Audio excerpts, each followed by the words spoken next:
Come the next morning, William seemed a little bit eager and almost as if he was a young teenage guy getting all excited.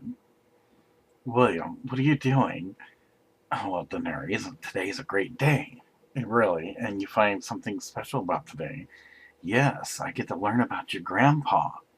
Grandpa. Wow, that's what we would call my grandfather in my world of Earth. I guess I should have said your grandfather. I find this a bit funny. Yes, you'll get to learn of my grandfather, William. Jaehaerys II Targaryen. Is this what you're all excited about? Well, yes, because then that means I get to learn about you being born. Yes, in due time, William, you will learn of this. I'm pleased you're finding this very entertaining. Well, I wasn't trying to be an offense, but for me it's exciting to learn about you. Yes, well, try not to get too excited. So William kind of tries to contain himself, can't wait to read the scrolls. So they go off into the great dining hall. And so as they're having breakfast, finally Tyrion shows up. Well, how goes the lessons, William? He's pouring himself some wine. Oh, good. Today I learned about Daenerys' grandfather. Tyrion kind of looks at him with a kind of corner. Oh, yes. You are getting that close then. Well, I guess, Tyrion, I get to learn about her grandfather and her father. Okay. So he sits down and they have quite the discussion. After breakfast had been concluded, they finally get up, and William and Tyrion shake hands, and Tyrion's got other duties to do or take care of, as William is led out of the dining hall by Daenerys Stormborn into the great hall of genealogical records once they have passed the staircase leading to the other library. Once they finally sit down, then she pulls out a scroll. Well, William, I don't know about you, but this must be something you've been expecting. Yes, I can't wait to read it. Yes, I am pleased at how anticipated you are. Well, I hope you will try to focus as you read this and not get too excited about it. No, but it does lead up to the great time of when you're born. Yes, it does. Well, this is about my grandfather, Jaehaerys II Targaryen.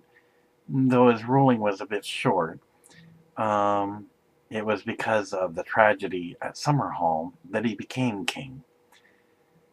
Well, I'm ready to learn what I can about your grandfather then. I think it would have been interesting to meet him. He probably would have thought of you, William, as very unusual. Probably not as much as my father, but probably a bit strange, but I'm sure he would have probably eventually warmed up to you. So she hands William the scroll, and he starts his lesson on Jaehaerys II Targaryen.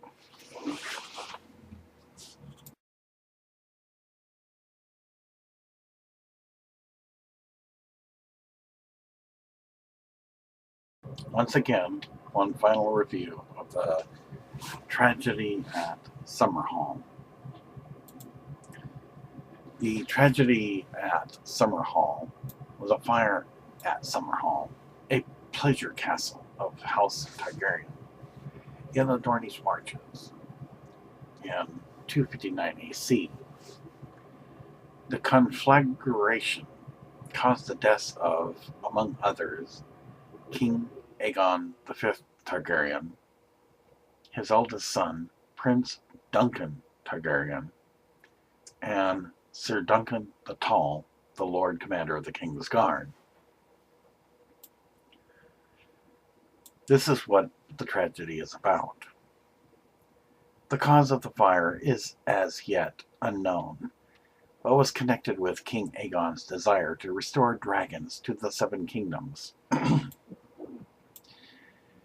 The last years of his reign were consumed by a search for ancient lore about the dragon breeding of Valyria, and it was said that Aegon commissioned journeys to places as far away as Asshai, with the hopes of finding texts and knowledge that had not been preserved in Westeros. In 259 AC, Aegon summoned many of those closest to him to Summerhall to celebrate the impending birth of his first great-grandchild to Aerys and Rhaela, the children of Aegon's heir prince Jaehaerys.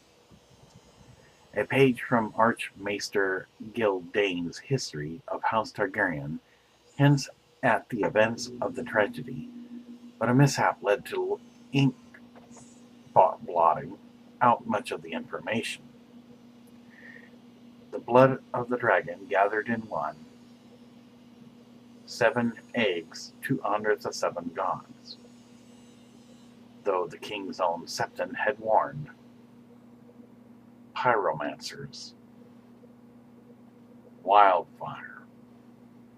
Flames grew out of control, towering, burned so hot that died, but the valor of the Lord command. Many died, and fire destroyed the castle, leaving it a ruin. According to Sir Barristan Selmy, sorcery was involved. The known attendees. Known deaths was King Aegon V Targaryen, Prince Duncan Targaryen, and Sir Duncan the Tall, the Lord Commander of the King's Guard. The known survivors was Princess Rhaela Targaryen, Prince RHAEGAR Targaryen, born during the tragedy, Archmaester Gildane, a woods witch dear to Jenny of Oldstones. Sir Barristan Selmy believes she died.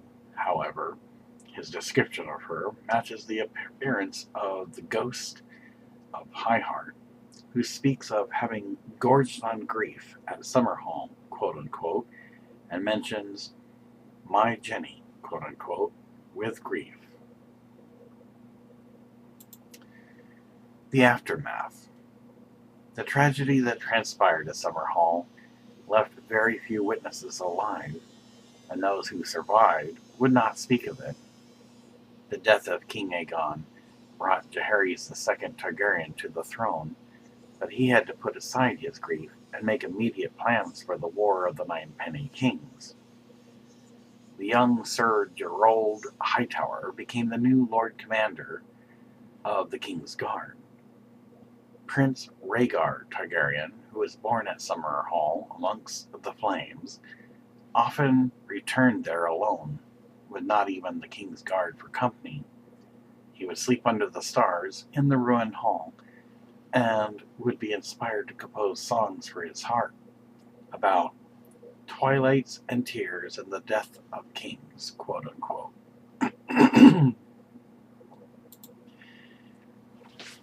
King Aegon V was known with much respect in the following way. His reign was from 233 AC to 259 AC. His full name was Aegon Targaryen, the fifth of his name.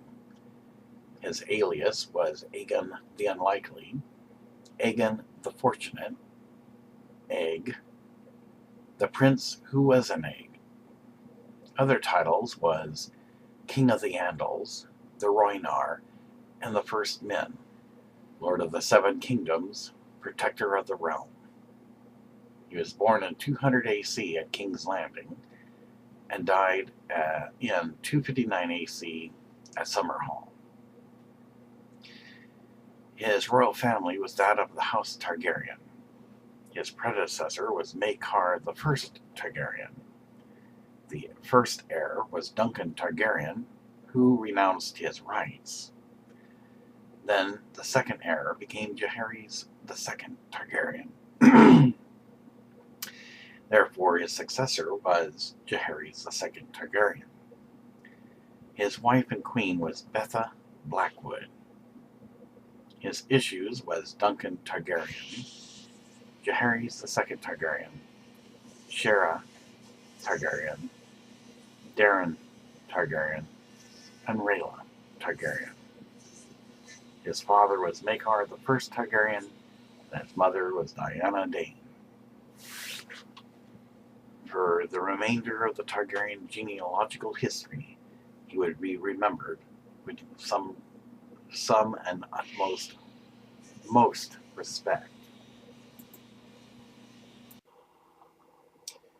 As we all remember, Prince Duncan Targaryen was originally betrothed to the first eldest daughter of Lionel Baratheon.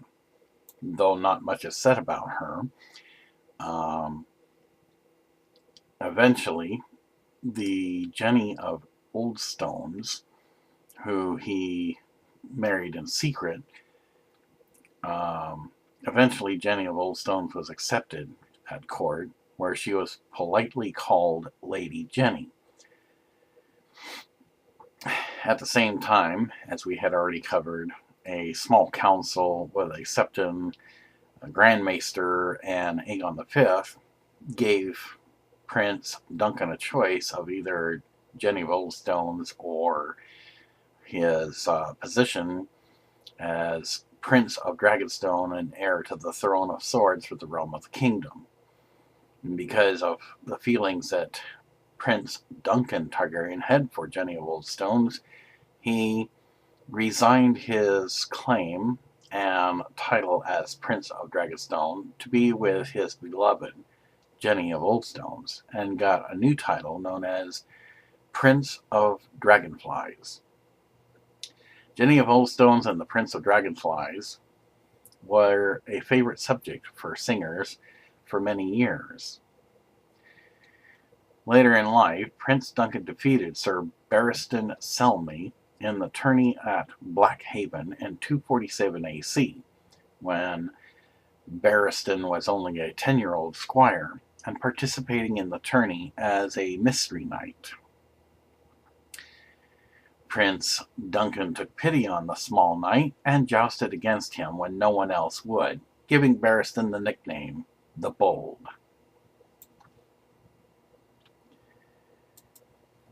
Duncan the Tall. Later in life, as Duncan the Tall had served well the House of Targaryen and was the best friend to Aegon V Targaryen, an unknown amount of time after White Walls, Duncan and Aegon visited Winterfell. Presumably in honor of Duncan, Prince Aegon Targaryen named his firstborn son and heir Duncan. When asked in 2000, however, George R.R. Martin refused to answer. Prince Duncan was called Duncan the Small. In late 233 AC, after Aegon had ascended the throne as Aegon V Targaryen, Duncan escorted Aegon's brother Aemon to Eastwatch by the sea, where Aemon was going to join the Night's Watch. Duncan eventually joined the King's Guard. Well, it is known when exactly he took his vows. The first known mention of him as a King's Guard knight is in 236 AC. In 236 AC, Sir Duncan fought in the Fourth Blackfyre Rebellion and personally slew Daemon III Blackfyre and Blackfyre Pretender. In 239 AC, when Prince Duncan Targaryen broke his betrothal to Lord Lionel Baratheon's daughter and married a common-born girl known as Jenny of Oldstones instead, the enraged Lionel renounced his fealty to the Iron Throne. Duncan served as King Aegon V's champion in the trial by combat, in which he bested Lord Lionel, thereby ended Lionel's short rebellion. Duncan participated in a winter tourney at King's Landing, where he was defeated by a 16-year-old Barristan Selmy.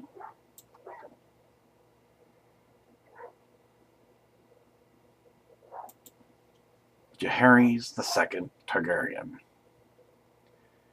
Early in life for Jaehaerys II, as we continue on, they were following the example of Aegon V and his mother,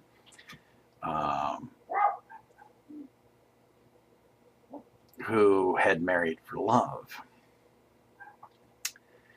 Following their example, the younger brother of Duncan and Jaehaerys, Prince Daeron Targaryen, would also break his betrothal, meaning all sons of King Aegon V married for love, which the king had only agreed to because he himself had been allowed to do so. In 244 AC, Jaehaerys and Shaera had their first child, a son who they named Aerys. A daughter, Rhaella, followed within the next 2 years. While Jaehaerys himself had married for love, he later commanded his son, Prince Aerys II, and daughter, Princess Rhaella, to marry each other, despite neither desiring this match. A witch brought to court by Jenny of Oldstones prophesied that the prince that was promised would be born from their line.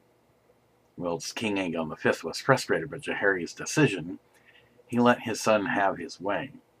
The firstborn child of Aerys and Rhaella, Prince Rhaegar, was born in the year 259 AC on the same day that the tragedy at Summerhall took place, a tragedy which killed multiple members of House Targaryen, including King Aegon V Targaryen and his eldest son, Prince Duncan of Dragonflies.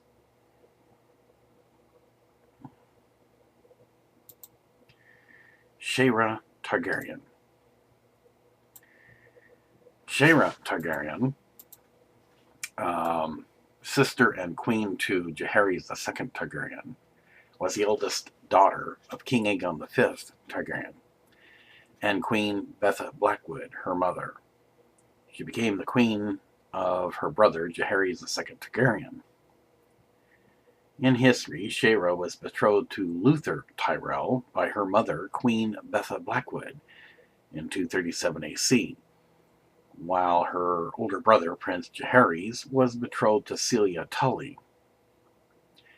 After their brother, Prince Duncan, defied King Aegon V Targaryen and married following his heart, Shaera and Jaehaerys eluded their guards and were secretly married in 240 AC. By the time this became known to their royal parents, Jaehaerys and Shaera had already consummated the marriage, forcing Aegon to accept it. The marriage caused anger from houses Tyrell and Tully. The marriage of Shaera and Jaehaerys yielded 2 children, Aerys and Rhaella. Though it is unknown when Shaera died, and while it is unknown whether she had been present at Summerhall for the tragedy of Summerhall, it is known that Shaera outlived her father, King Aegon V, as she is mentioned to have remained in King's Landing with her brother and husband, the now King Jaehaerys II, when the armies marched out to the Stepstones to fight the War of the Ninepenny Kings.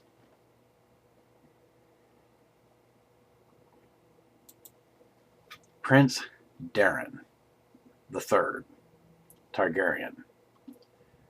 In history, when both were 9 years old, Prince Daeron was betrothed to Lady Olenna Redwine in 237 AC, a betrothal arranged by his mother, Betha Blackwood.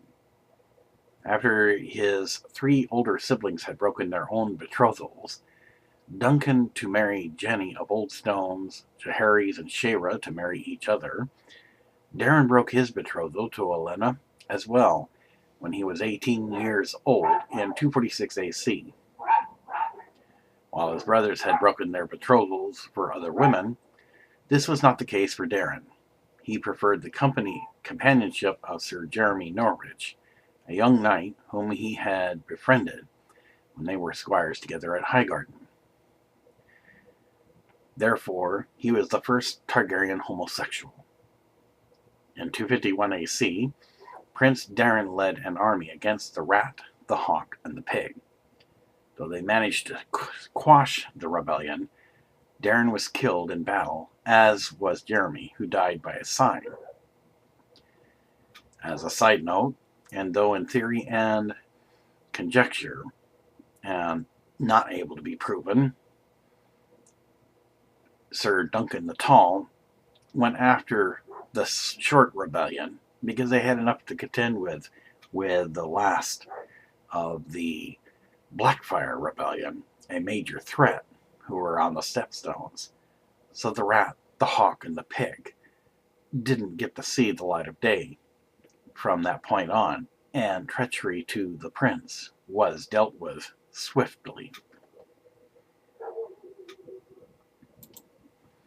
Rhaella Targaryen. In history, Rhaella in 237 AC, Rhaella's 4 older siblings had been betrothed. Prince Duncan to the daughter of Lord Lionel Baratheon, Prince Jaehaerys to Celia Tully, Princess Shaera to Luther Tyrell, and Prince Daeron to Olenna Redwine. It was Rhaella's eldest brother, Duncan, who broke his betrothal first by marrying Jenny of Oldstones in 239 AC. This greatly angered Lord Lionel, who rebelled against his king. A trial by combat and the word of King Aegon V ended Lord Lionel's rebellion, with an end result a betrothal of Rhaella to Lord Lionel's son and heir, Ormond Baratheon.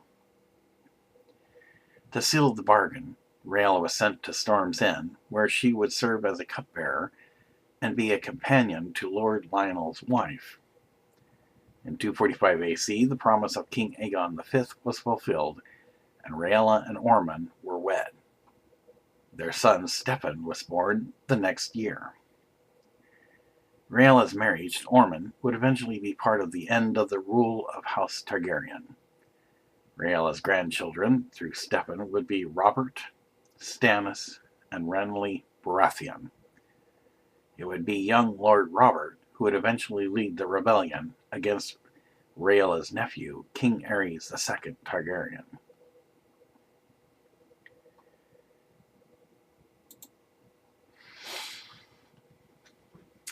At the time just prior to the Summerhall tragedy, word had gotten to Aegon V about Prince Daeron III having been slain by the rat, the hawk, and the pig, and it was at that time that he sent out the decree that they be tracked down and dealt with swiftly, to which his best friend, Sir Duncan the Tall, without hesitation, went out on the king's order.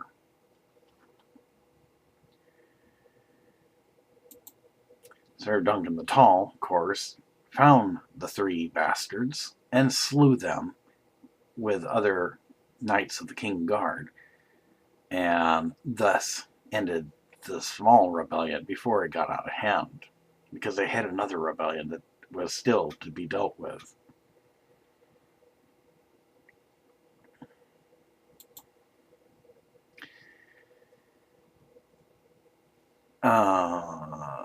Prince Duncan Targaryen. Years later, in 253 AC, Duncan was defeated by Sir Barristan in a winter tourney in King's Landing.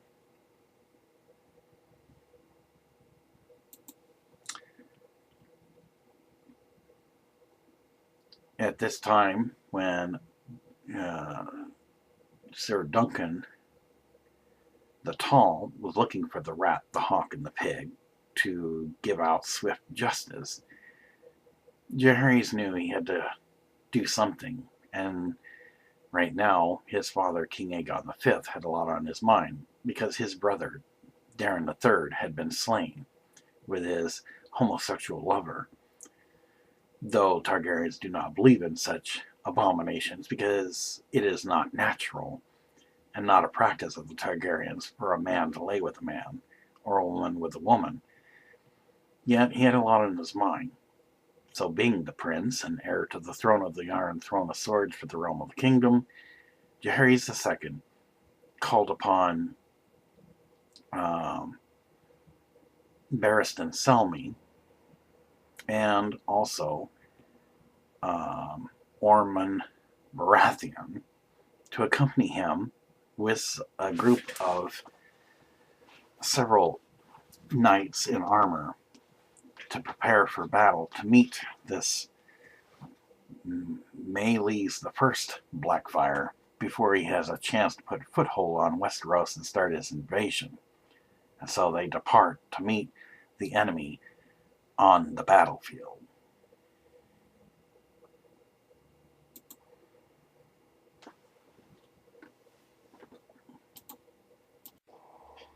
Jenny of Oldstones. Jenny of Oldstones was the wife of Prince Duncan, titled Renounced, the Prince of Dragonflies. There are many songs written about her, including Jenny's song, which the ghost of Highheart always wants to hear. She wove flowers in her hair. She claimed descent from the long-vanished kings of the first men. In history, she was friends with a woods witch, whom Jenny brought to court with her, and who prophesied that the prince that was promised would be born from the line of Prince Aerys and Princess Rhaela. When King Jaehaerys II heard the prophecy, he arranged the marriage between his two children. As a side note, this then would also indicate, prior to the famous birth of Daenerys Stormborn of the House Targaryen, that once again, a pure bloodline would be enforced of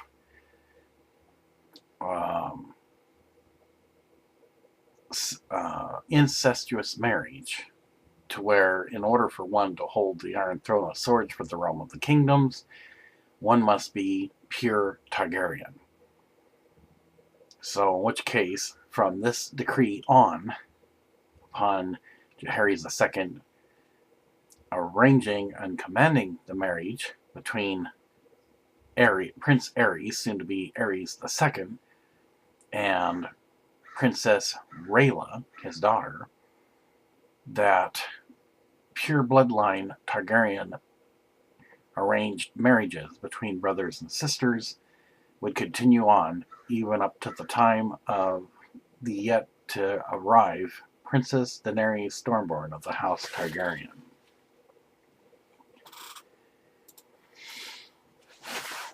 Again, the one who originally was betrothed to Duncan,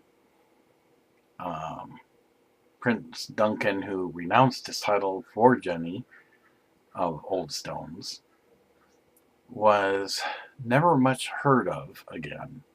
Perhaps, though theory and conjecture, she may have met the Maegor II, who was the ominous one named by a former prince who thought he could turn himself into a dragon drinking wildfire, Aegon Targaryen. But again, that's only theory and conjecture. Celia Tully. Celia Tully was the daughter of the Lord of Riverrun. In history, she was betrothed to Prince Jaehaerys, son of King Aegon V Targaryen, and Queen Betha Blackwood. Jaehaerys refused her, and instead married his sister Princess Shaera for love. Nothing further is said of Celia Tully, but of House Tully, the great house continues on. And most likely, though it is a rumor, as a narrator's note, that there will be a prequel to the original series Game of Thrones that will cover Celia Tully's lineage.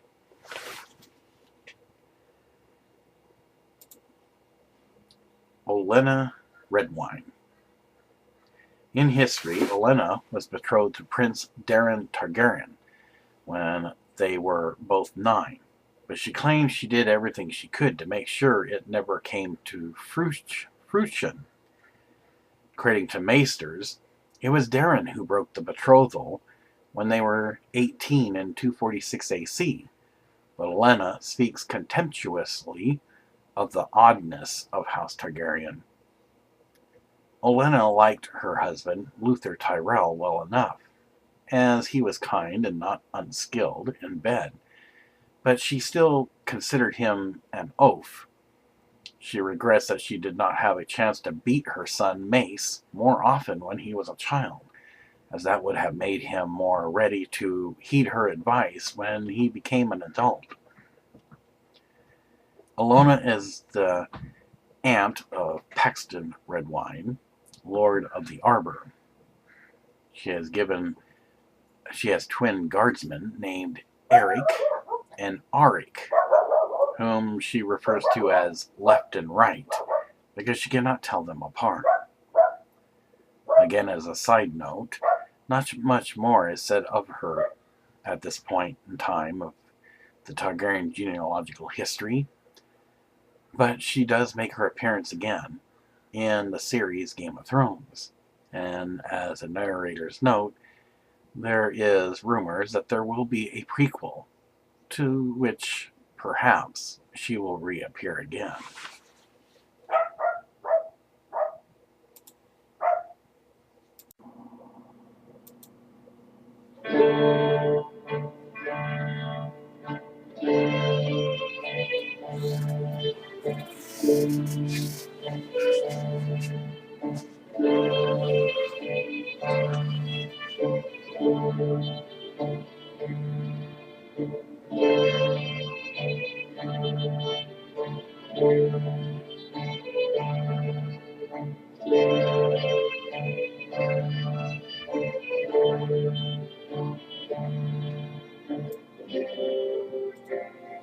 In 260 AC, King Jaehaerys II Targaryen sent an army to the Stepstones to meet the Band of Nine in battle. The war, dubbed the War of the Nine-Penny Kings, was fought entirely on the Stepstones. Meleys personally killed Lord Ormond Baratheon, Jaehaerys' Hand of the King, early in the war. Towards the war's end, Meleys himself was killed by Sir Barristan Selmy, a young knight from the Stormlands, who thereby ended the Blackfyre threat on the Iron Throne. Meleys' death decided the issue, as the other members of the Band of Nine were barely interested in Westeros and fell back to their own domains. Their union would not last much longer.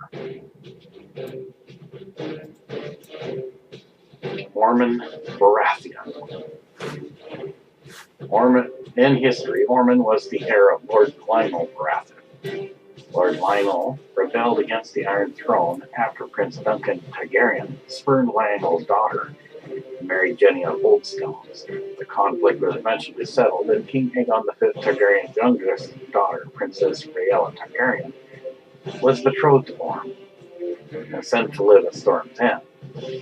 In 245 AC, they were married, and their son, and only known child, Stefan, was born a year later. Ormond had inherited Storm's End already prior to his marriage. He became Hand of the King to his brother-in-law, King Jaehaerys II Targaryen, following the tragedy at Summerhall. When Jaehaerys decided to intervene militarily in the Stepstones to defeat the Band of the Nine, Ormond was made commander of the expedition and was one of the first to be killed. Struck down by Meleys I Blackfyre, and died in the arms of his son and heir, Stefan. Command of the expedition passed to Sir Gerald Hightower, the Lord Commander of the King's Guard. Ormond was succeeded as Hand by Edgar Sloane. As the battle raged on, now that Ormond has fallen in battle, one of the soldiers, unknown to many, had made a successful strike to the abdomen of the 10-foot-tall monster with two heads, though the smaller head was no bigger than a child's head. And needless to say, fear suddenly filled this unknown soldier, because Maelys, the first Blackfire, did not fall and just merely laughed. You'll have to do better than that. And with one punch, struck the soldier till he flew at least a good 100 to 200 yards, then pulled the sword out of his gut through his armor and threw it down. This did not go well. It was as if he was inhuman, as the myth and legend, and used the word so loosely in any given conversation line. An archer then, under command of the young Barristan Selmy, was ordered to distract the Maelys, the first Blackfire, because it was their last attempt to bring this hideous, tall, evil, final Blackfire rebellion leader down. The archer rode out, took careful aim as the horse was riding, and success struck the smaller head of Maelys, right between the eyes. This greatly angered Maelys, the first Targaryen Blackfire, Targaryen only because of Aegon IV, his long bastard lineage. This continued on, and so then, as the war continued raging, many Gold Company fighting the Targaryen soldiers, it just so happened that as he struck down the guy who somehow, miraculously, survived the punch, although he probably had broken ribs, Maelys, with one swipe, chopped his head right off, looking down at him as if he was nothing more than an annoyance. Then, finally, young Barristan Selmy, in theory, most likely said, enough of this.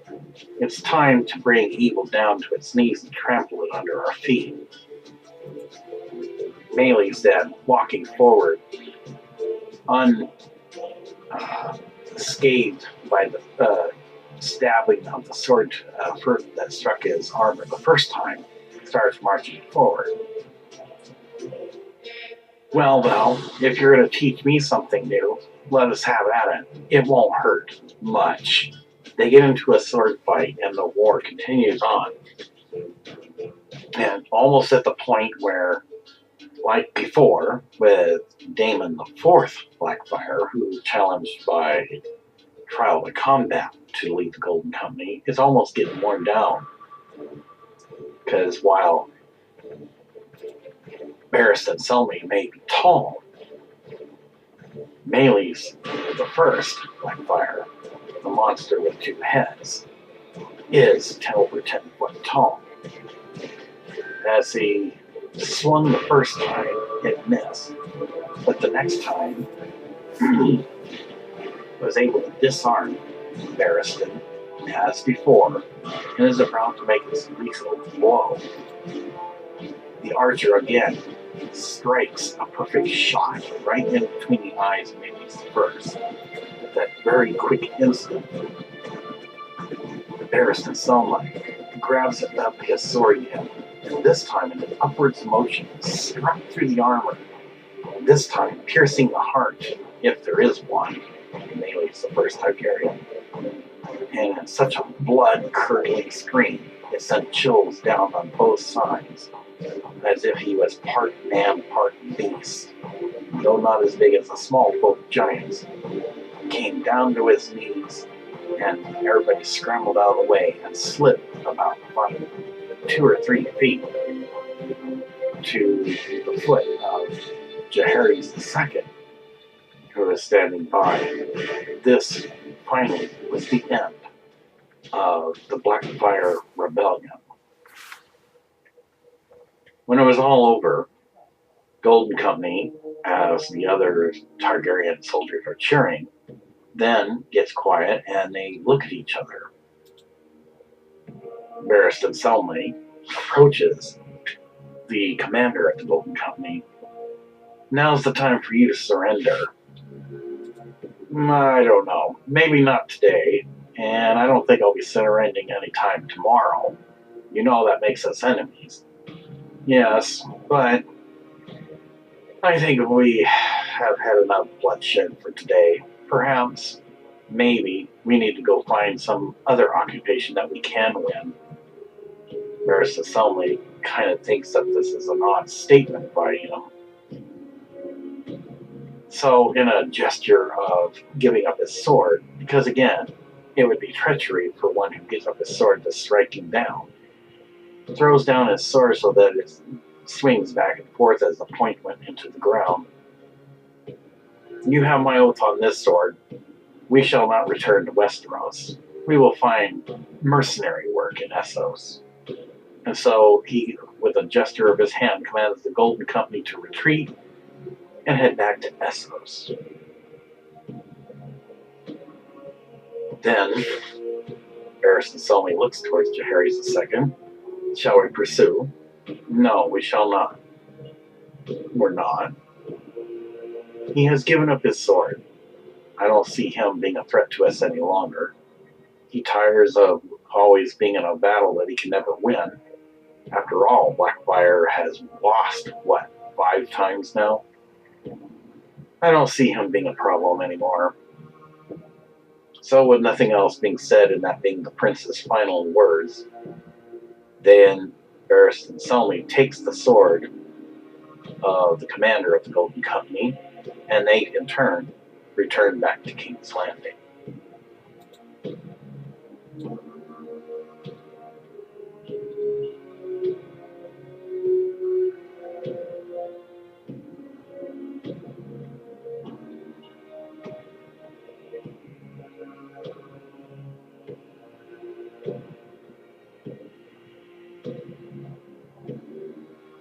As shown here by the House Blackfyre Genealogy records, it is now finally the end of House Blackfyre.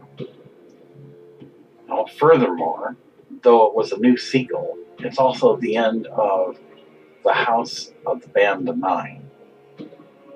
And as stated before, the faction that was formed by Meleys the First Blackfyre soon follows, and the castle that they had occupied is now abandoned.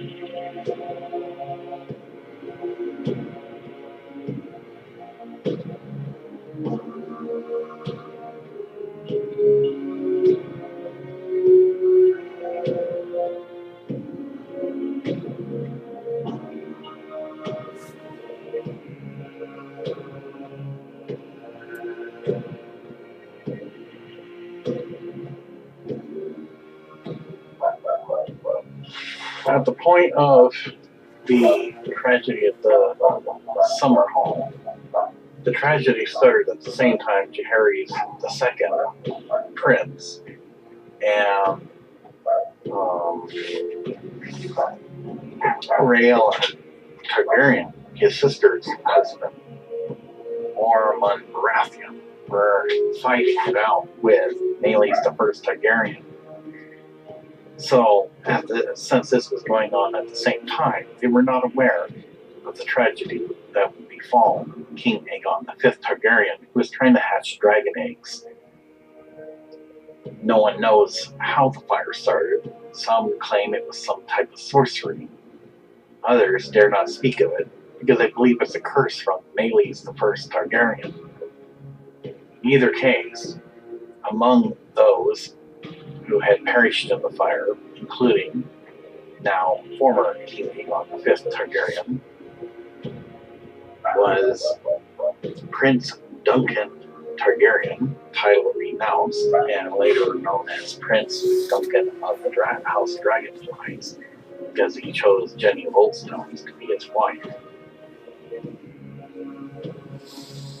had been the next one that had perished. Also, the best friend and knight, Sir Duncan the Tall, had also perished. In 259 AC, Duncan perished along with King Aegon V and Prince Duncan, among others, in the tragedy of Summerhall. Little is known about the events of the tragedy, but it seems that the Lord Commander's valor saved some of the survivors from dying in the great fire that consumed Summerhall.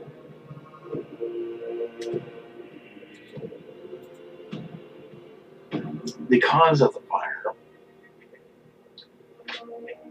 is as yet unknown, but was connected with King Aegon's desire to restore dragons to the Seven Kingdoms. The last years of his reign were consumed by a search for ancient lore about the dragon breeding of Valyria, and it was said that Aegon commissioned journeys to places as far away as Essos, with the hopes of finding texts knowledge that had not been preserved in Westeros. In 259 AC, Aegon summoned many of those closest to him to Summerhall to celebrate the impending birth of his first great-grandchild to Aerys and Rhaella, the children of Aegon's heir, Prince Jaehaerys.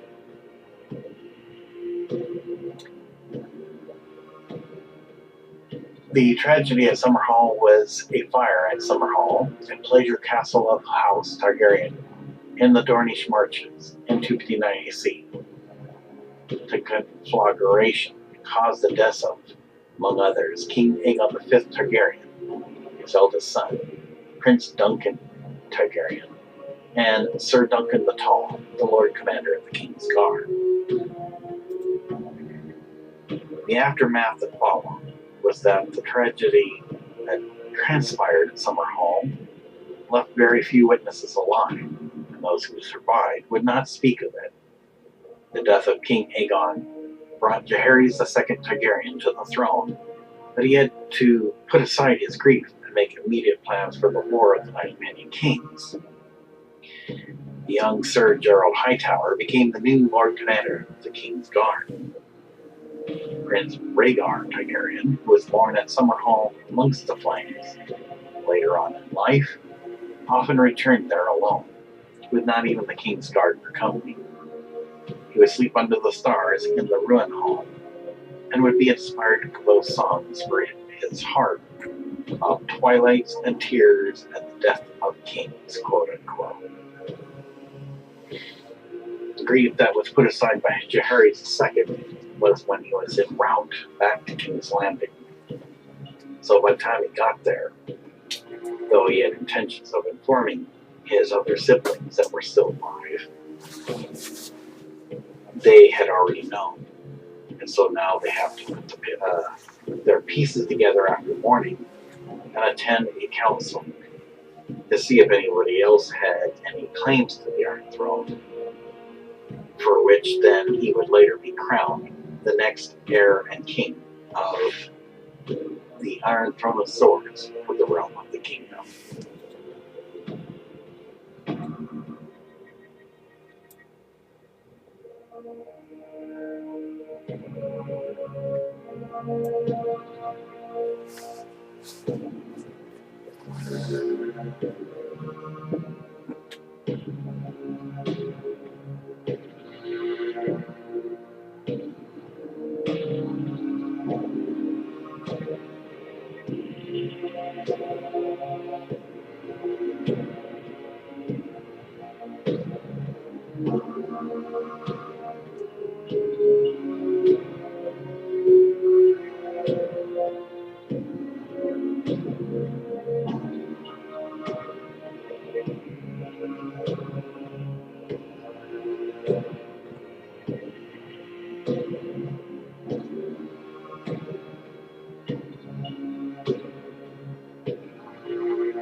As covered before, the eldest daughter of Lord Baratheon, who was betrothed to Prince Duncan Targaryen, title renounced for his beloved Jennies of Oldstones. Again, not much is heard from her. And again, it can only be theory and conjecture that if she was to meet one Rhaegar the Second Targaryen, because at one time he had claimed to the Iron Throne, but again, the Great Council thought that he might possess the same demeanor as Maekar the First Targaryen, that they overlooked his claims to the Iron Throne. So perhaps they met, though no record is ever mentioned of it. So no one knows as to whatever became of the eldest daughter of Lord Baratheon. In the meantime, as the fires start to cool, though the floors are still very hot, and no one could even dare to enter the place, let alone stand on the Summerhall floor, but if it was possible to dig up a now loosened stone from the heat, it would show a rectangular, bright, glowing red-hot area from under the floor. Through the generations, many eggs had collected, and obviously the question is, what became of the eggs? So it is considered in theory that all the eggs were gathered together since the time of Queen Rhaenyra's time, all the way through Balon, Viserys, the brother to Aegon III, all had been gathered at Summerhall. Now, though it cannot be proven, because again, it is only stated, there were very few witnesses. So, the eggs don't just merely disappear. And while eggs do not last for a long time, unless they're not in a proper nest to keep warm, something happened. After all, where did Daenerys Stormborn of the House of Targaryen's eggs come from? They are not merely petrified stone that just hatches. That would be redundant and scientifically impossible.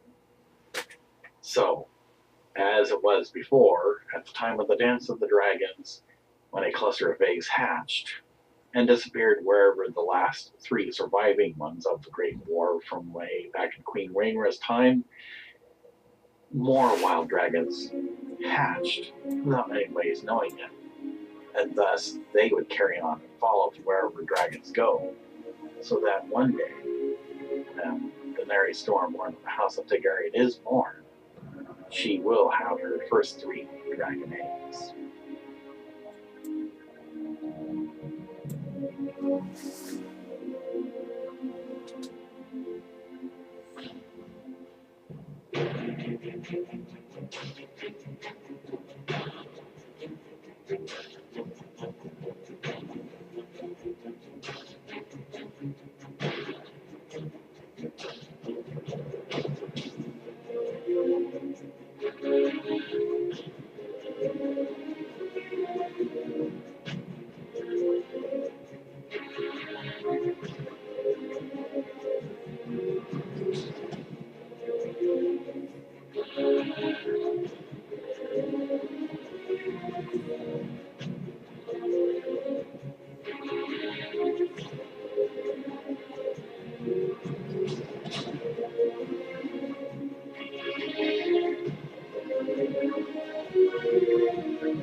You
know what? cannot be proven, and people begin to talk throughout the seven known kingdoms. People think that they've gone mad.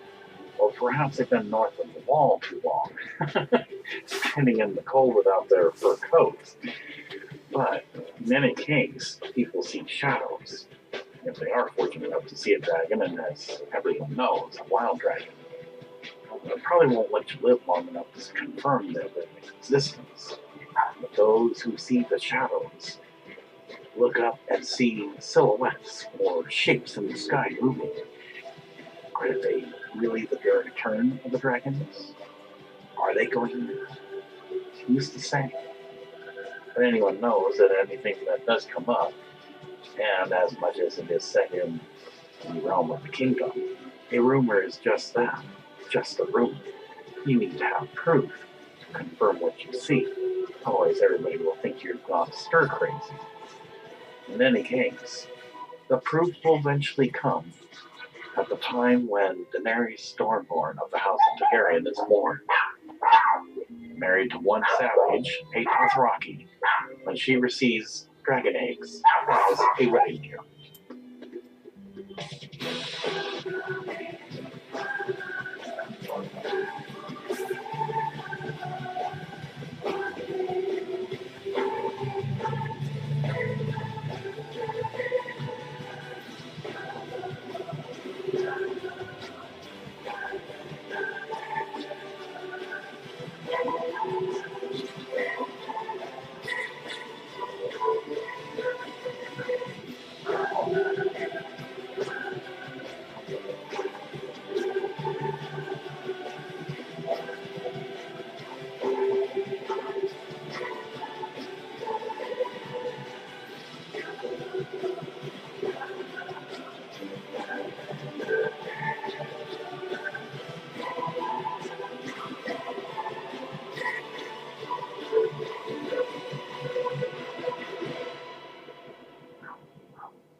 Vaelin Targaryen, daughter of former Daenerys the Third Targaryen, or he was the son of Maekar the First Targaryen. No one knows whatever happened to Vaela. Perhaps she too married a commoner, or found somebody of nobility. Yet she never tries to claim the Iron Throne again, and so it is the last time that anybody ever hears of this name. Upon arriving back at King's Landing, the Great Council decides that it is not necessary to hold such a meeting because nobody is contesting the throne. And with now Blackfire, the rebellion finally destroyed, King Jaehaerys II is officially crowned king to sit upon the Iron Throne of Swords for the realm of the kingdom. Aerys II Targaryen. Aerys II Targaryen, also called the Mad King and King Scab, was the 17th and last member of the Targaryen dynasty to sit the Iron Throne, ruling from 262 AC to 283 AC. His children that lived to adulthood by his sister wife Rhaella Targaryen were Rhaegar, Viserys, and, amazingly, Daenerys. Aerys showed great promise at the start of his reign, bringing peace and prosperity to the Seven Kingdoms, but later descended into insanity, caused by, amongst other factors, multiple miscarriages and stillbirths, the deaths of 3 sons, and a brief uprising known as the Defiance of Duskendale, in which he was held prisoner for half a year by a rebellious lord. His paranoia and cruelty grew out of control. He was eventually killed by a member of his own King's Guard, Sir Jaime Lannister, during Robert's Rebellion. In the television adaptation Game of Thrones, he is played by David Rintoul, who appears as the Mad King in flashbacks. Appearance and character. In his youth, while not being the most intelligent nor the most diligent of princes, he was described as having an undeniable charm. He was generous, handsome, and resolute, although somewhat quick to anger. He was also vain, proud, and changeable, traits that made him easy prey for lickspittles and flatterers. As he grew older, Aerys became increasingly jealous, suspicious, and cruel, prone to furious outbursts. After the Defiance of Duskendale, these characteristics became more pronounced. He began to see everything unexplained event or act of minor defiance as evidence of fearful conspiracies against him, and devised sadistic punishments for those he imagined to be his enemies. He developed a fascination with fire, which eventually grew so consuming that he could only become sexually aroused by watching someone burn to death. His marriage to his sister wife Rhaella, while never happy, became sexually abusive late in his reign. By the end of his life, Aerys' madness had taken a serious toll on his appearance, so that, although only 40 years old at the time of his death, he looked much older. He ate little and became gaunt as a result of his fear of poison. After repeatedly cutting himself on the Iron Throne, Aerys developed a phobia of blades and forbade any sharp implements in his presence other than the swords of his King's Guard, refusing even to trim his nails or hair. His fingernails grew so cracked yellow, claws 9 inches long.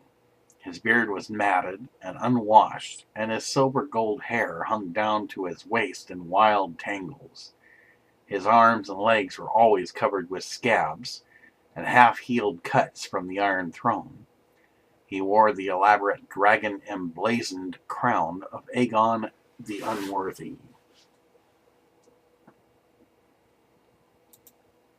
Rhaella Targaryen. Queen Rhaella Targaryen was the sister wife and queen of King Aerys II Targaryen, and the only daughter of King Jaehaerys II Targaryen and his sister wife, Queen Shaera Targaryen. Her grandfather was King Aegon V Targaryen. Rhaella was the mother of Prince Rhaegar, Prince Viserys, and Princess Daenerys. She died shortly after Daenerys' birth. In character, Rhaella was said to have always been mindful of her duty.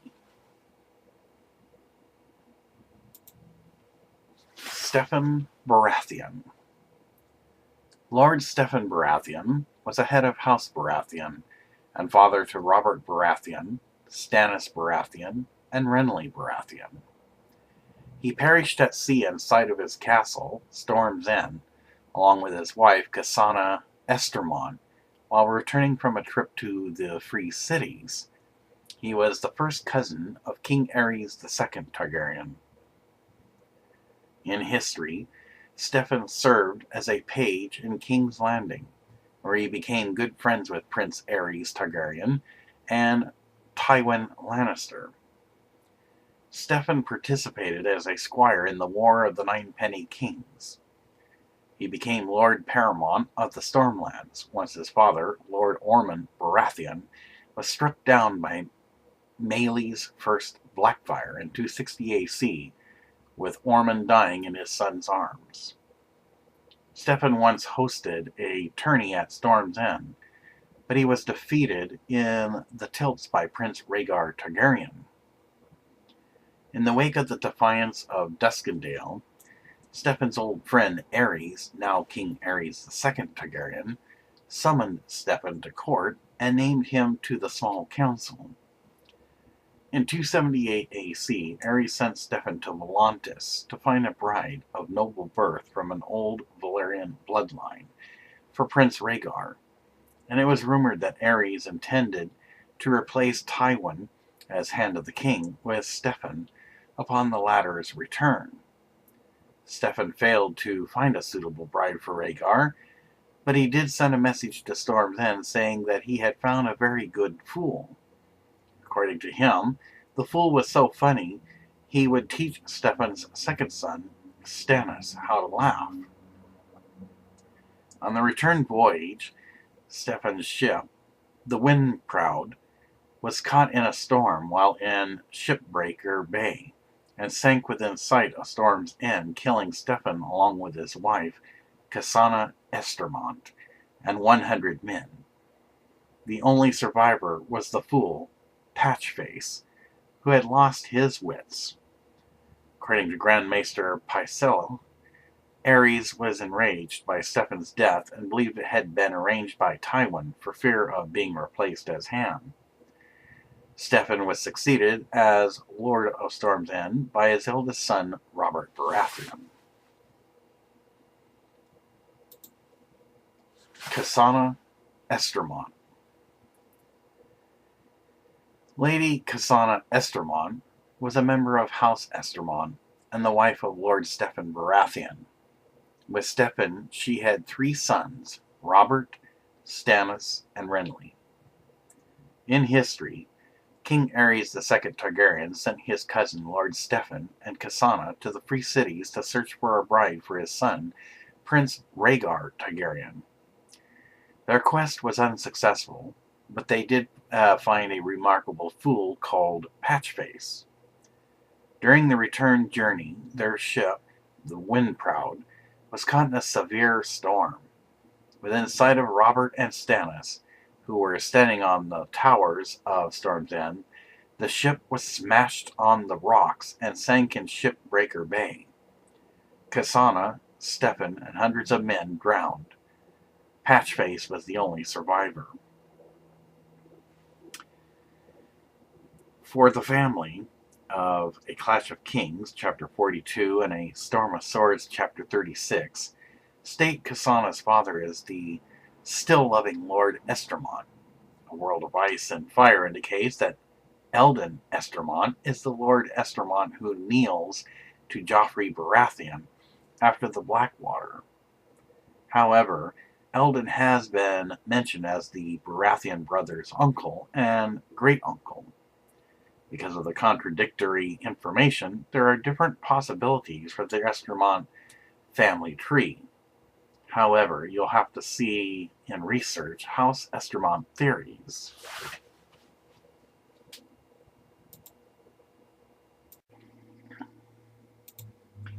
Jaehaerys II Targaryen. After taking some time of mourning, and though there would be no bodies found in the ruins, it was a miracle that at the time Rhaegar happened to be born during the fires.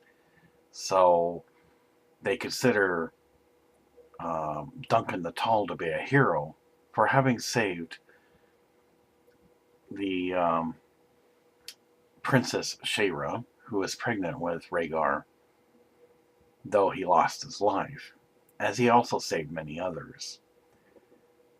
So, since there is not much, and though it might seem a bit strange, they gathered up ashes, though it could not be determined whether there were ashes of those who burned in the fire or not, and they made a monument to remember those who lost their lives.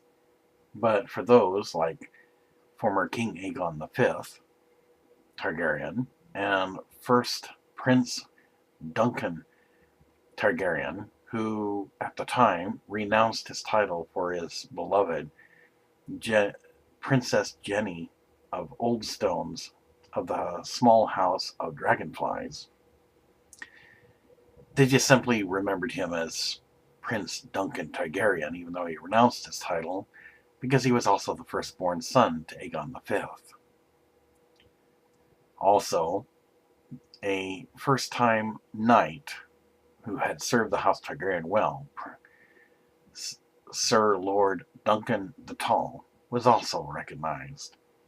So 3 special urns of ashes were carried with much respect to the catacombs of the Red Keep. Again, because there is no one to contest his taking the throne for the realm of the kingdom, the Iron Throne of Swords, the Great Council feels it's unnecessary to have such a council meeting. Therefore, he is immediately King Jaehaerys II Targaryen. Reign. Jaehaerys ascended the throne at the age of 34. Despite his young age, his reign would be short, lasting only 3 years. Dalbridge, who would later join the Night's Watch, served as a squire to Jaehaerys II in his youth. The most notable event that occurred in his reign was the War of the Ninepenny Kings. The conflict had been brewing for some time.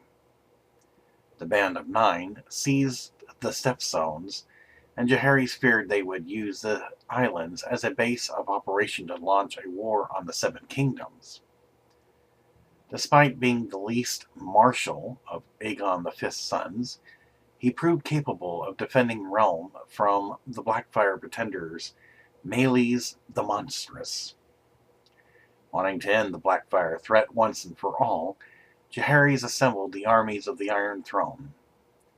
Jaehaerys wanted to command the attack against Meleys himself, but his Hand of the King, Lord Ormond Baratheon, counseled the king to remain at King's Landing with Queen Shaira. Instead, Lord Ormond led the attack himself. In 260 AC, the Targaryen armies landed on 3 of the Stepstones, and the war lasted for most of that year. In the end, it was a young knight, Sir Barristan Selmy, who slew Meleys in single combat. As a side note, though it cannot be proven and is only theory and conjecture, one might say that Jaehaerys II Targaryen was present at the final strike of Meleys the First Blackfyre, who slid within 2 to 5 feet at his footsteps, dead. With Meleys dead, the rest of the Band of Nine lost interest in Westeros and fell back to their own domains. Due to his delicate health, Jaehaerys was considered weak by many, but Sir Barristan Selmy, whom he raised to the King's Guard, thought differently. Jaehaerys' reign only lasted 3 years, but he reigned well in those short years. He proved a capable king, restoring order to the kingdom, ending the Blackfyre threat, and reconciling many of the great houses who had grown unhappy with his father's reign. In 262 AC, after barely 3 years on the throne, King Jaehaerys II Targaryen died after a short illness, complaining of a sudden shortness of breath at the age of 37. Quotes: King Jaehaerys once told me that madness and greatness were two sides of the same coin. Every time a new Targaryen is born, he said, the gods toss the coin in the air, and the world holds its breath to see how it will land. Barristan Selmy to Daenerys Targaryen. Jaehaerys, this old man knew my grandfather. Thoughts of Daenerys Targaryen. Princess Rhaella Targaryen, sister to Jaehaerys II Targaryen, and wife and widow of Ormond Baratheon.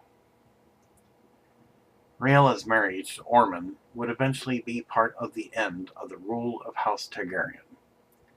Rhaella's grandchildren, through Stefan, would be Robert, Stannis, and Renly Baratheon. It would be young Lord Robert who would eventually lead the rebellion against Rhaella's nephew, King Aerys II Targaryen.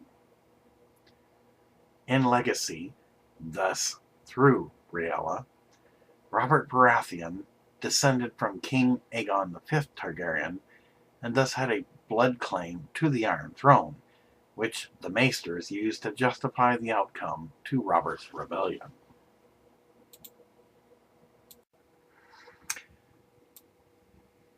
The Night's Watch at the Wall of Castle Black. When Maester Aemon sailed for the Wall in 233 AC, he was escorted by King Aegon V's friend, Sir Duncan the Tall of the King's Guard, and accompanied by an honor guard of recruits for the Night's Watch. These were 200 men and prisoners, among them Brynden Rivers and archers from his Raven's Teeth. Brynden rose to the position of Lord Commander of the Night's Watch in 239 AC. It was also, as promised, sadly to say, that he had gotten a scroll from his niece, which unfortunately did not bear good news. Princess Rhaella Targaryen had told Maester Aemon about the tragedy that happened at Summerhall and what became of Aegon V Targaryen.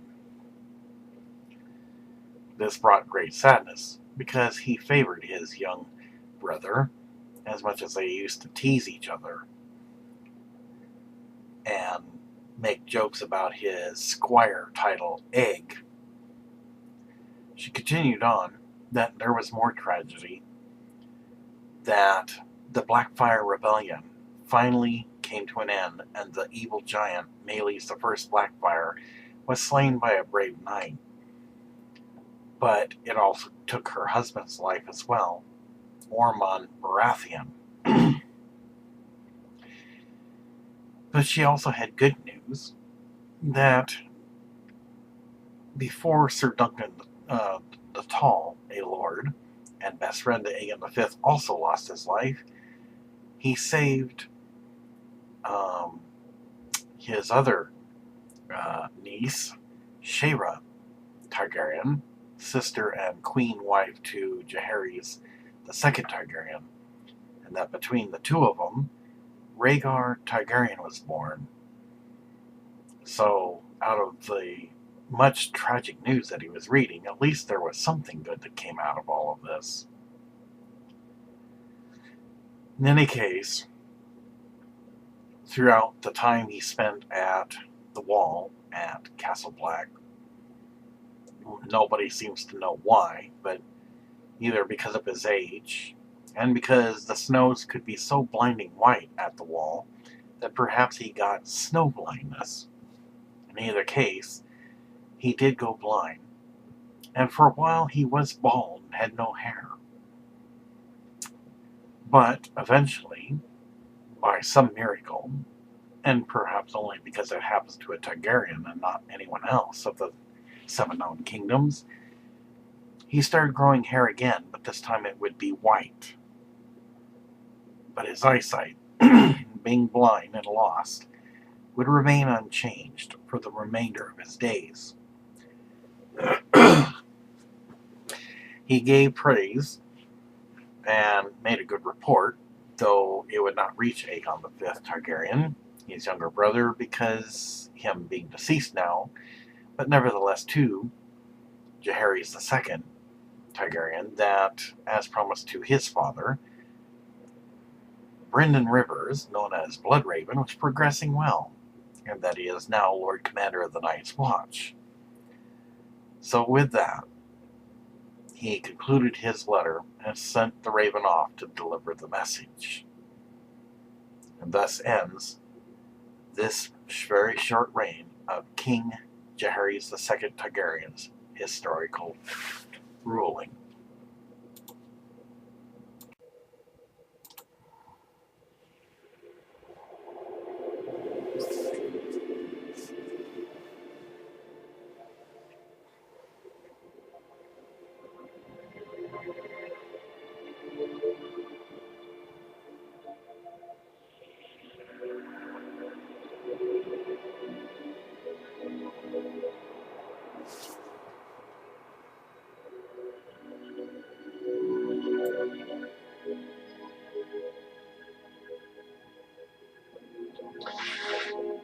As an extra notation, this is something that most people reviewing the House of Targaryen's history may find quite amazing. And as a narrator's note, being a contributing writer or aspiring screenwriter, this should come to a surprise that as a contribution, where does this mysterious uncle, who Daenerys gets quite fond of, come from? After all, it has been proven by the writings of George R.R. Martin that Viserys and Daenerys did escape the overthrowing of the House of Targaryen and the claims of the Iron Throne. But we also must throw in a little reality check. While Viserys may carry Daenerys on his back, this would be too noticeable. Again, people are not that dumb not to know that if one is born of incest practiced by Targaryens, you think nobody's going to notice 2 children with bright blonde hair, one carrying the other? I think not. So, the part that is not written is, how were Viserys and Daenerys safe? Well, it would only make sense if we would take an adult to make sure that the bloodline is not permanently lost for the House of Targaryen. Because if Daenerys is the rise in power, they merely have to be saved and hidden out, which is probably why Robert Baratheon and his best friend and aide, Ned Stark, weren't too happy on the situation because some of the fact 2 got away. While most Targaryens were being slaughtered or taken out, And as much as the Faithful Seven had their so-called religious crusade against Targaryens who had their religious factions, as for them, this is an opportunity to also make the Faith of the Seven the only religious practice. So they use Robert Baratheon's rebellion as an excuse to do their crusades as well. So in which case then, the only thing that would make sense is that when a knight knows he's going into battle at any medieval time period, they know it might be the last time that they see their wife. So they're going to love their wife much. In which case, even as the saying goes, quote unquote, that two were born from Princess Rhaella Targaryen and Lord Ormond Baratheon, that they know of, unquote. What they don't know is that sometimes, in a royal political way, one is kept from birth records, probably for many reasons, because of something that is foreseen in the future by one with the gift of vision of foresight, or something that they know because of past records in history of how things have been ran in on the Iron Throne. So one is born, but he's in actuality a half uncle, but one nobody ever gets that exact, and would never hear Daenerys say, "Oh, hi, half uncle." It would just be simply, "Hi, uncle." So this then will explain how he came about, and when the time is right, a prophecy is revealed to him that though he has already decided he doesn't want the Iron Throne for himself anyway, then he would choose exile and protect one who is to rise, though they're not certain if it's Viserys or Daenerys yet, because that won't come about until the actual series Game of Thrones. The only thing that is important is that his destiny is to protect the last two of the Targaryen bloodline, and thus he will head to Essos, to the middle of nowhere, to probably like an abandoned castle that he will buy with whatever gold dragon coins that he has, and eventually hire servants, and will do his best to teach them well, and without drawing attention to themselves, attend religious services of Fire and Blood, Targaryen's religious faction, in opposition of that of the Faith of the Seven. And thus it would connect the timeline, finally, as to when Viserys decides to sell his sister to a savage named as Count Drogo, so he can raise an army and rise against those who basically stole the Iron Throne in their Viserys opinion from the House of Targaryen. So this becomes the hidden story and purposely and willfully withheld information of an uncle who was born in secret and kept from the eyes of the royal politics from the realm of the kingdom. Rhaella Targaryen, princess and sister to Jaehaerys II Targaryen and his sister and queen, Rhaenyra Targaryen. As everybody knows, the war against the last Blackfire Rebellion, an evil monster over 10 foot tall, who had a second head smaller than his own, like that of a child's, was ensuing for almost a year at the Stepstones, and that Lord Ormond Baratheon, who took Princess Rhaella Targaryen as his wife of the House of Baratheon, probably most likely, though it is again theory and conjecture only, and then upon much speculation, probably knew that there might come a time he may never see her again. So he would love her much.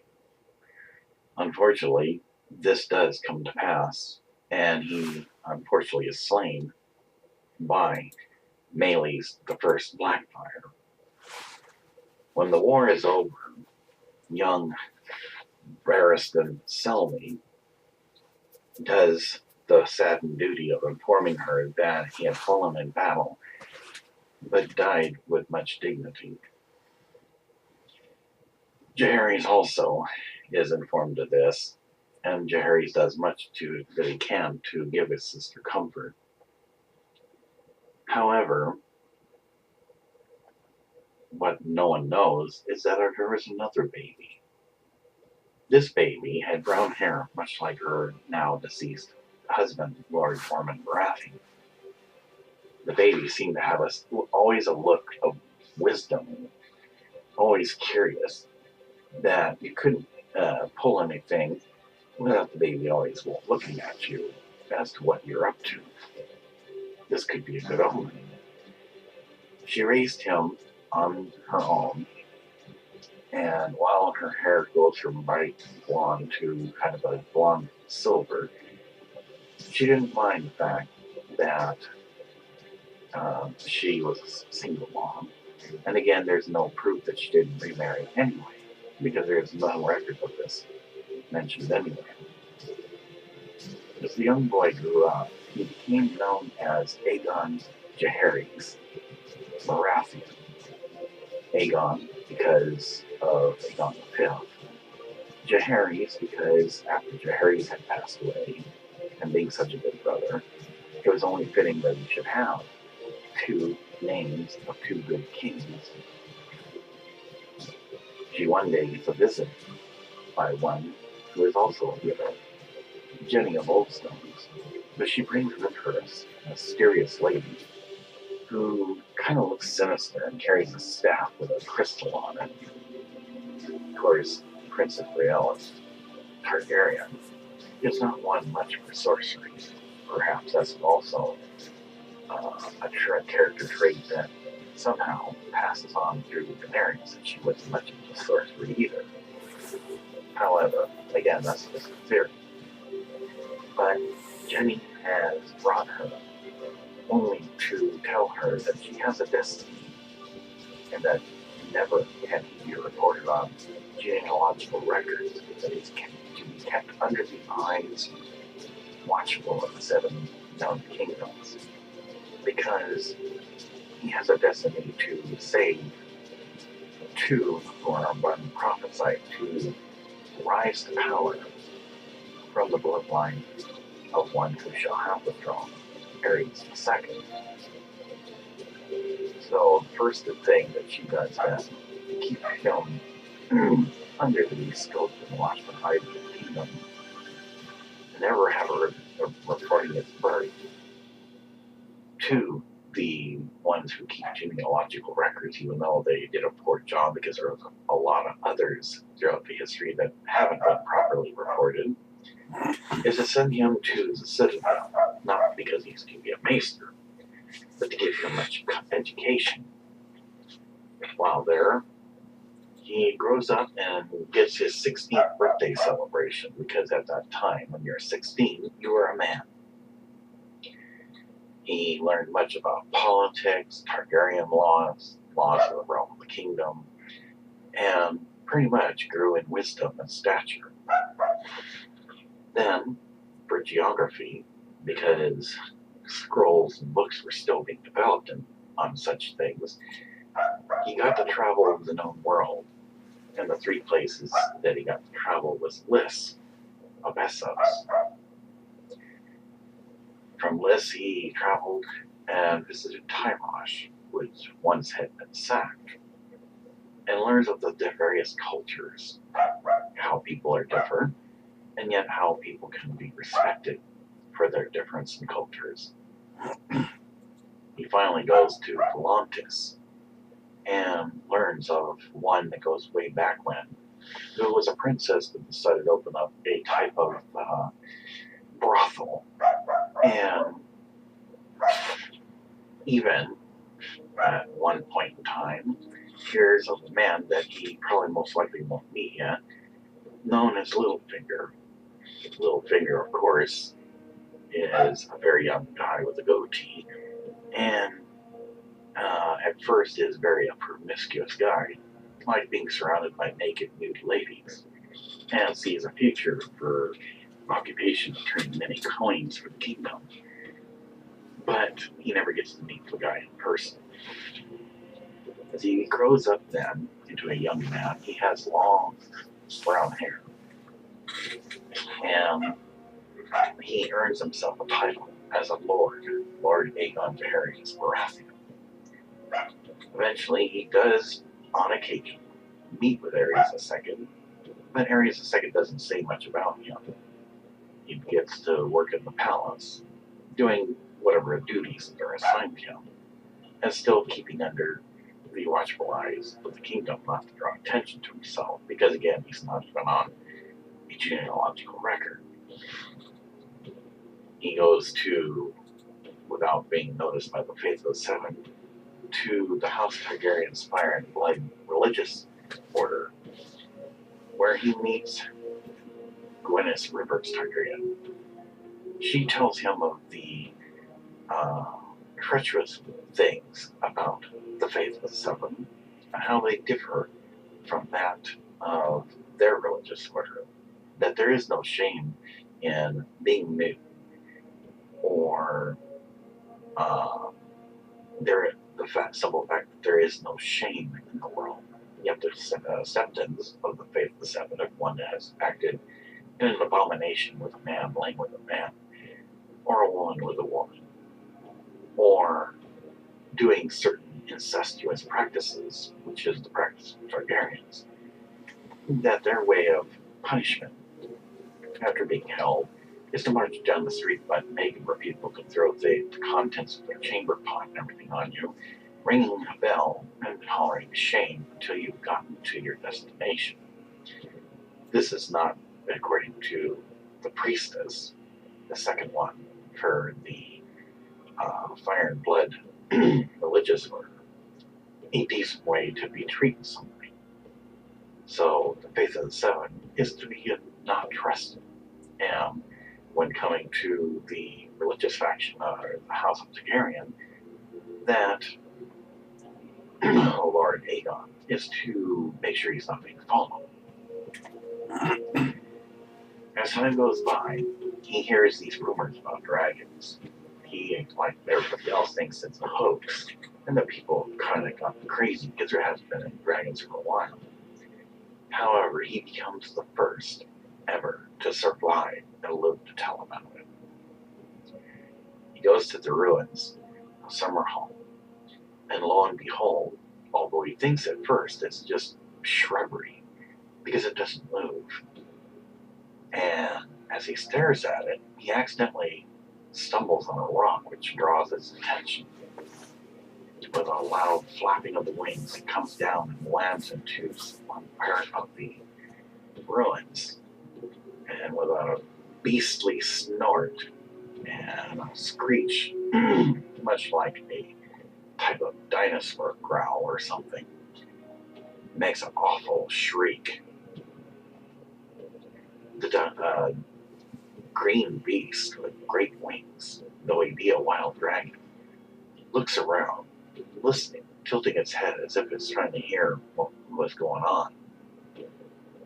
It takes a few steps, which is almost like thunder on the ground, sniffs up the rocks that he had stumbled on as he had ducked behind a pillar, but it doesn't seem to see anything movement. And Lord Aegon, though he is a brave man, is not one to not admit that even he could be afraid. So holding very still, not making any movement, it finally flies off and goes to a different location to land on an outcropping overlooking the valleys where the Summerhall ruins are at. For him, as he peers out from the pillar looking out and sees that the wild dinosaur has left, the dinosaur-like dragon feels much relieved, heart pounding. He is the first and only one to have actually lived to tell that the dragons have returned.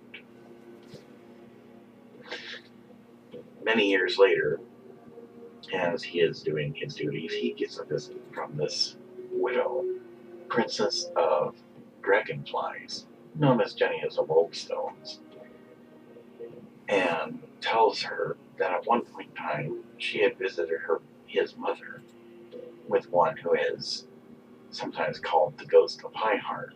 She is basically a woods witch. He's not too sure about this and seems kind of skeptical about it, but she assures him there is no lies or trickery on her part, and thinks that he should speak to the old lady, because she is much older now. She is very wrinkly and does not look her best like she used to. The elderly lady tells him that what he doesn't know is what he doesn't understand, though it sounds like much of a metaphor or some type of riddle, but she tries to do her best to tell him his destiny will not be in the palace for long, because before she passes on to her next life, as her time is almost up, he has a destiny to save 2 lives. For great will be the downfall of the great house of Targaryen, and unless it be lost forever in time, he has to save the bloodline, because there will only be 2 left.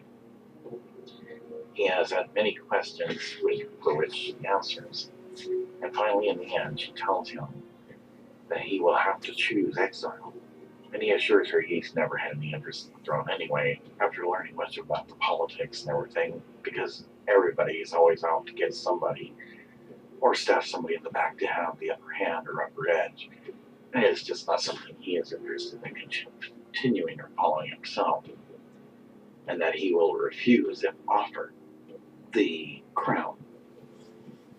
So with that, he knows that his destiny then is to save 2 who shall be most likely hunted down, and they will be children, which he does not find very respectable either, because to hunt children down means one is a coward. Princess of Dragonflies assures him that he will be remembered by one of the 2, and they will be close, and that he will give her much wisdom and support, and he will teach both of them the best he can. He then asks her what is her plans. She chooses to go into exile herself because she knows for certain that Aerys II will not allow her to stay in the palace, because she was not a royal bloodline anyway, and it was only by Prince Duncan's choosing that he chose her and giving up his title to Dragonstone to marry her. So to save herself, she chooses to become a priestess, but she will have to go to the House of Targaryen's religious order of fire and blood, so she can continue on once she has mastered all her studies as a priestess to carry on the Targaryen Valyrian traditions of their religious order of fire and ice. It takes him a while to soak all this in, because to him it doesn't seem like reality or something ridiculous. But eventually he accepts what the old elderly lady tells him, and as a final word she lets him know that, as a word of wisdom, not to draw attention to himself by leaving right away. He will know when the time is right to take the 2 children who will remain and flee, and that, for now, the best way to hide is out in the open, because nobody knows of him anyway. He agrees to this, and so thus ends the meeting, secretly after he grows up. And so, from that time on, this uncle, under the watchful eyes of this realm of the kingdom, never knows about his existence as it was intended. So you will not hear about him again until later on in the time period Game of Thrones, The Missing Link, Lost Pages of Time.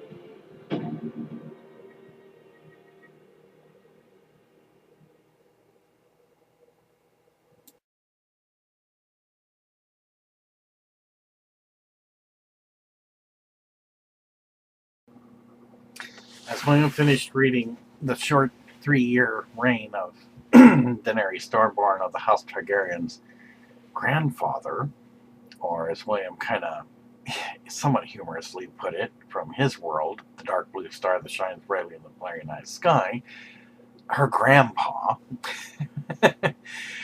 although maybe she didn't find that too funny, but she did kind of slightly smile about this. They kind of talk about it for a moment before taking a break. Well, I know you're going to say something, William, so you might as well come out and say it. Well, I think your grandpa's, your grandfather is kind of a dignified king, even though he lived for 3 years of his reign, or reigned for 3 years. So, this grandpa is what you call a human title for your grandfathers. Well, it's just what we humans do for a shorter version of it. I see. Well, I think we should go ahead and take a break. And I'm sorry there isn't anything more on my grandfather. But now you will learn of my father, who succeeds him to the throne of swords for the realm of the kingdom. Well, I do look forward to this. I must let you know, William, so you wouldn't misunderstand. Some people would say offensive things about my father. Even though they were probably true, I never got to fully grow up with my father. And certain things that are said about him I find rather offensive. You do understand what I'm saying? So even though they may have written bad things about him, you probably just don't want me to refer him to however it is they've written him. I hope you don't mind. It's always been a problem for me since before I came back from the abyss. I understand. And you don't have to worry, Daenerys. I will respect your wishes on this. That is very good, William. I do appreciate this.